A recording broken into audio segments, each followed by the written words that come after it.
Seat से भाकपा माले India गठबंधन के तहत चुनाव मैदान में है। अज्ञाओं विधानसभा में चुनाव भी है और ये चुनाव भी मनोज मंजिल के साथ जो अन्याय हुआ है, मनोज मंजिल और 22 साथियों को आजीवन कारावास की सजा सुनाई गई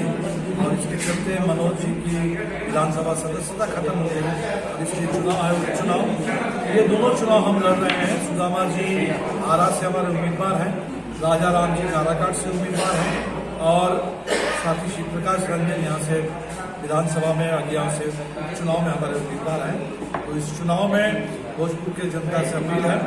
ये जो चुनाव है देश को बचाने के लिए, संविधान की रक्षा के लिए, लोकतंत्र की रक्षा करने के लिए और जो बात साबित हो चुकी है कि भारतीय जनता पार्टी अब तक के देश में सबसे भ्रष्ट पार्टी, सबसे भ्रष्ट सरकार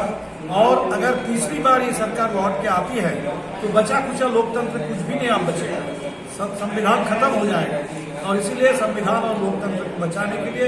इस भ्रष्टाचार के खिलाफ एक निर्णायक लड़ाई लड़ने के लिए, जनता के अधिकारों को हासिल करने के लिए हमारे पास एक ही अधिकार है संविधान में, वो वोट का। तो जनता बिल्कुल उस वोट के हथियार का इस्तेमाल करे इस चुनाव में और एक एक वोट से मोदी सरकार को सत्ता से बेदखल करे और आरा से साथी सुदामा जी को विजयी बना करके भेजे, ताकि जो काम अभी विधानसभा के धरातल पर हो रहा है,